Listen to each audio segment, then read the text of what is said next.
gotten me involved in a lot of different things for the veterans, you know, for all different types of philanthropy. So thank you for being a really great role model and inspiration in my life as well. So I just wanted to come and speak to everybody. I was honored to be asked, and just kind of give you a background of why Akron Snow Angels is here and what we're hoping to do. I'm a firm believer that you are the answer you've been looking for, much like what Michelle was just saying. We were brought here, and we can do this, and I never thought that having a 501c3 to help those in need would be something that I would be doing right now, so it's pretty neat. So I was actually at St. Bernard's on the last Wednesday of January this year, and so not even a year ago. And I came across a lot of different people and great friends, and I'm proud to know them. So there were 3 people that stood out to me that day, and I'll just kind of tell you about that. It was a very, very cold week. If you remember, the weekend after when I went to St. Bernard's was Super Bowl Sunday and how horrible it snowed. So it was a frigid, frigid week. So we were there serving, and number one, I almost canceled. I was in a really bad mood. I had a bad day at work, and I went anyway. So I think that was the number one thing. God put me in a place to make sure this would happen. So I went. I was kind of quiet. Wasn't really serving the people. I was working in the kitchen, and then I ended up going out for some reason, and I don't even know why, because it wasn't even where I was supposed to be. But I ended up walking around and talking to a lot of people that day. 3 people stood out. One was a lady that walked in, and I just thought she was just very tall, you know, larger statured lady. And as I watched her, she started to you know, take all her clothing off, and probably about 7 layers underneath with a baby strapped to her. And I remember getting this crazy, overwhelming feeling. You know, have nieces and a lot of friends with kids, and just thinking if that lady fell on the ice or anything walking to get food, you know, what would happen to that baby, and, you know, how can it even breathe under there? And it was a little overwhelming. About 20 minutes later, I met another gentleman. He was in the corner trying to get his feet that were pretty much blue warm, and we were trying to find socks. So somebody actually took their socks off and gave them to him. And then the last person that I was able to meet was a gentleman. I couldn't understand what he was saying. He was stuttering. I thought he was stuttering. I wasn't quite sure what was going on. By the end of it all, I realized he had a stroke.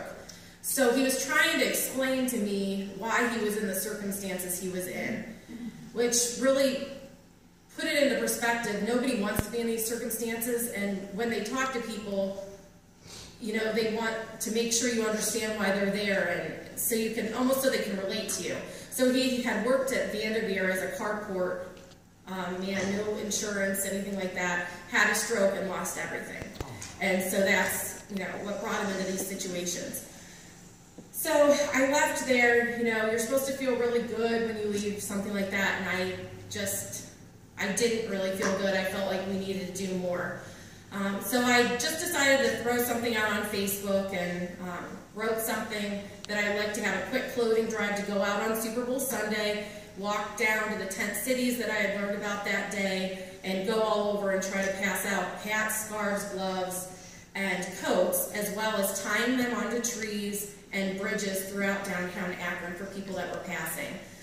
The tying on trees with the little notes that read, "I'm not lost. If you need this to keep warm, take it."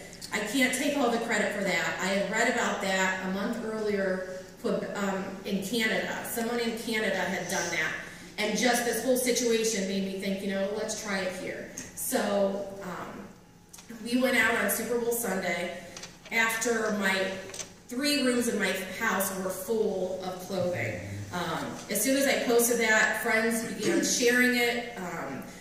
A bar in Highland Square said that they would be a donation drop-off location, and it blew up. So on Super Bowl Sunday, 5 of us went out and handed out coats to people we saw with not the proper clothing, as well as hanging everything on trees.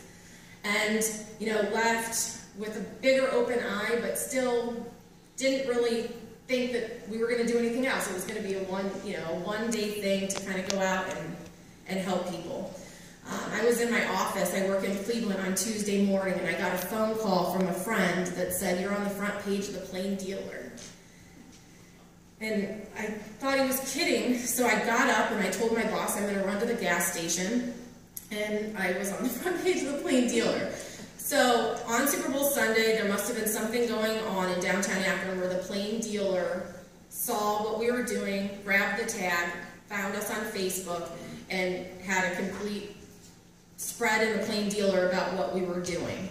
And that's when I realized that it was not going to be a one-weekend thing. This was going to be much larger. So we ended up going out every weekend through the cold months. I believe our last one was in April.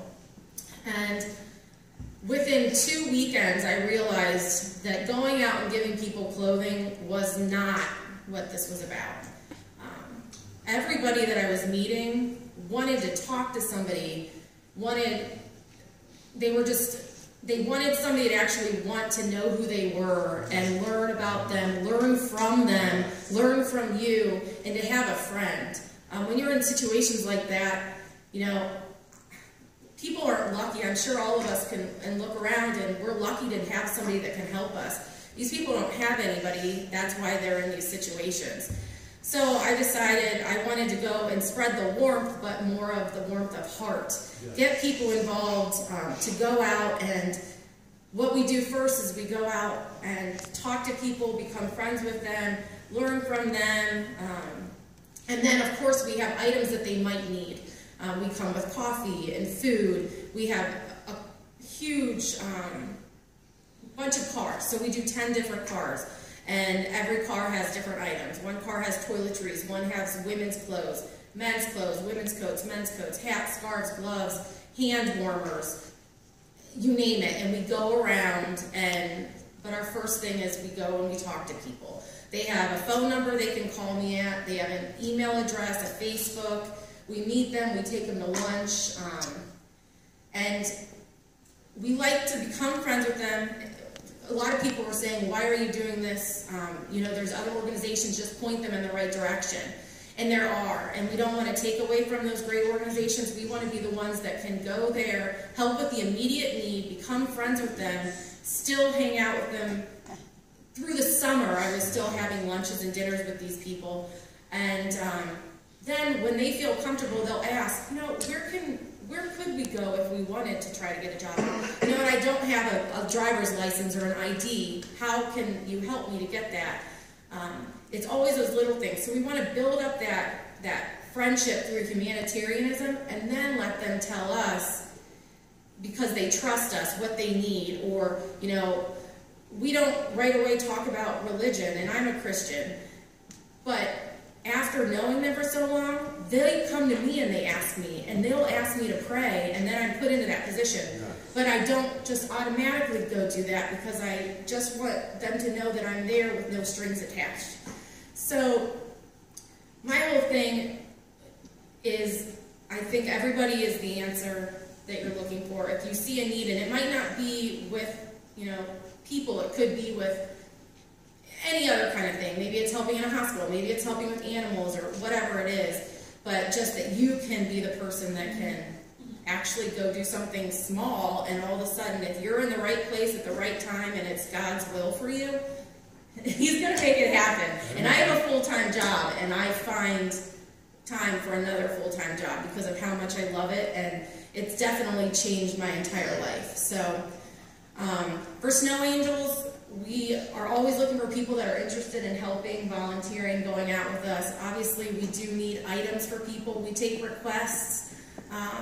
There's 2 different couples that just got into housing, so we're helping them to get their house together, furnishing. Actually, friends of Michelle and I.